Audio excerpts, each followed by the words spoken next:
CM Chandrababu సారథ్యంలో అభివృద్ధితో పాటు ప్రజా సంక్షేమం కోసం కూటమి పాటుపడుతోందని కడప జిల్లా టీడీపీ అధ్యక్షుడు భూపేష్ రెడ్డి అన్నారు. వైఎస్ రాజశేఖర రెడ్డి, రాజారెడ్డి, వివేకానంద రెడ్డితో పాటు వంగవీటి రంగ మరణాలను తెరపైకి తెచ్చి జగన్ సింపతి కోసం ప్రయత్నిస్తున్నారని విమర్శించారు. రాజ్యసభ అభ్యర్థుల ఎంపికలో రాయలసీమకు ప్రాధాన్యత ఇవ్వకపోవడంపై బాధను వ్యక్తం చేస్తూనే అధిష్టానం ఆలోచించే అభ్యర్థులను ఎంపిక చేసిందంటోన్న టీడీపీ జిల్లా అధ్యక్షుడు భూపేష్ రెడ్డితో మా ప్రతినిధి చంద్రమోహన్ రాజు ఫేస్ టు ఫేస్. కూటమి ప్రభుత్వం అధికారంలోకి వచ్చి 2 సంవత్సరాలు పూర్తయింది. ఈ 2 సంవత్సరాలు పూర్తయిన సందర్భంగా జిల్లాలో ఎటువంటి అభివృద్ధి కార్యక్రమాలు జరిగాయి, ప్రజా సంక్షేమ కార్యక్రమాలు ఏ విధంగా ఉన్నాయి, అలాగే తెలుగుదేశం పార్టీ కార్యకర్తలు ఎలా ఉన్నారు, పార్టీ నాయకుల తీరు ఎలా ఉంది అనే విషయం తెలుసుకునే ప్రయత్నం చేద్దాం. ప్రధానంగా జిల్లా అధ్యక్షులు భూపేష్ రెడ్డి ఉన్నారు, ఆయన తెలుసుకునే ప్రయత్నం చేద్దాం. 2 ఏళ్ళు పూర్తవుతుంది ప్రభుత్వం అధికారంలోకి వచ్చి. ఈ జిల్లాకు మీరు ఏం చేశారంటే ఏం చెప్తారు? కూటమి ప్రభుత్వం ఏర్పడిన తర్వాత రాష్ట్ర వ్యాప్తంగా విజన్ ఉన్న నాయకుడు చంద్రబాబు నాయుడు గారు ముఖ్యమంత్రిగా ప్రమాణ స్వీకారం చేసిన తర్వాత 4వసారి ముఖ్యమంత్రి అయిన తర్వాత రాష్ట్రంలో సంక్షేమము అభివృద్ధి అనేది 2 కళ్ళ సిద్ధాంతంగా పెట్టుకుని పనిచేస్తున్నాను ఏకైక నాయకుడు చంద్రబాబు నాయుడు గారు. ఈరోజు కడప జిల్లాలో అభివృద్ధి అంటే ఒక సైడు సోలార్, ఒక సైడు టూరిజము, ఒక సైడు కొప్పర్తి ఇండస్ట్రియల్ పార్కు ఎస్ఈజెడ్ని డెవలప్ చేయడము, అట్లనే నేషనల్ హైవేస్ని కూడా త్వరగా పూర్తి చేసే విధంగా గ్రీన్ఫీల్డ్ హైవేని, అదేవిధంగా ముద్దునూరు నంద్యాల హైవేలను తీసుకొని రావడం కానీ ముద్దునూరు పులివెందల హైవేని కూడా పనులు స్టార్ట్ చేయడము. ఇది గత ప్రభుత్వంలో పూర్తిగా నిర్లక్ష్యానికి గురై ఉండింది కడప జిల్లా వాసి ముఖ్యమంత్రి అయినా కూడా మన కడప జిల్లాకు ఒరిగింది ఏం లేదని కూడా ఈ సందర్భంగా తెలియజేస్తున్నాము. అదేవిధంగా దాదాపు 20 ఏళ్ల తర్వాత 10కి 7 సీట్లు గెలవడము, మనకు ఒక నిబద్ధత కార్యకర్తలు, తెలుగుదేశం పార్టీ కార్యకర్తలు కానీ కూటమి బీజేపీ అటు సైడ్ జనసేన వాళ్ళు అందరు కష్టపడి ఈరోజు మనము 10కి 7 సీట్లు గెలిపించుకోవడం, కడప జిల్లాలో వ్యతిరేకత కూడా మనం కూడగట్టుకొని ముందుకు పోవడం జరిగింది. ఈరోజు సంక్షేమం అంటేనే తెలుగుదేశం పార్టీ గుర్తుకొస్తుంది.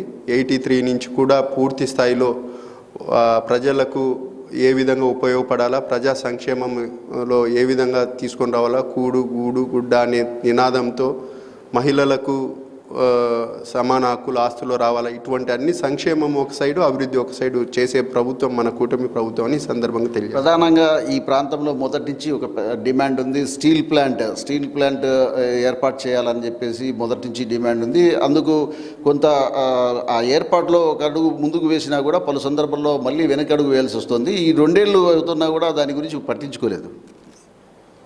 ఈరోజు అభివృద్ధి మన కడప జిల్లాలో ఇందాక చెప్పినట్టు ఒక సైడు కొప్పర్తి ఎస్సీజెడ్ని కానీ, లేకపోతే జమ్నుమడుగులో సోలార్ పార్క్, మెగా సోలార్ పార్క్ని మైలవరం మండలంలో కానీ సెయిల్ కంపెనీ ద్వారా 600 మెగావాట్లు మొన్ననే మా యువ నాయకుడు యుగలం రథసారథి వర్కింగ్ ప్రెసిడెంట్ నారా లోకేష్ బాబు గారు ఇనాగ్రేషన్ కూడా చేయడం జరిగింది.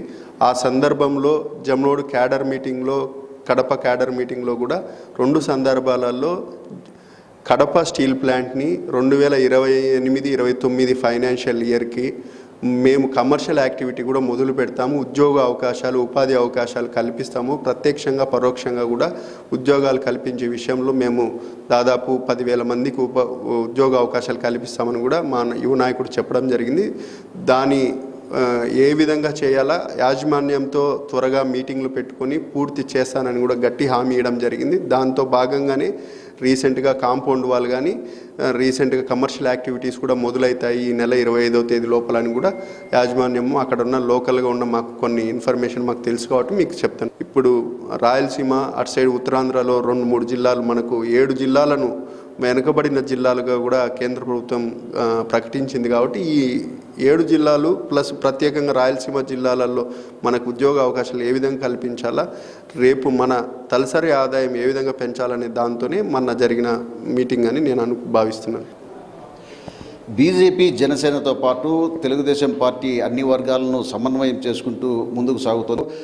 రాయలసీమకు సంబంధించిన నేతలకు ఎవరికైనా కూడా రాజ్యసభ వచ్చింటే బాగుండేది, రాకపోవడం అనేది తమకు కూడా బాధ కలిగిస్తుంది. కాకపోతే కొన్ని ఈక్వేషన్స్ కారణంగా ఒక బీసీకి మిగతా కులాలకు సంబంధించి వర్గీకరించి ఆ పదవులు ఇవ్వడం జరిగింది. అధిష్టానం నిర్ణయం మేరకే అన్నీ జరుగుతాయి అని చెప్పేసి కూడా భూపేష్ రెడ్డి చెప్తున్నారు. కెమెరామెన్ రవితో చంద్రమోహన్ రాజు, హెచ్ఎం టీవీ, కడప.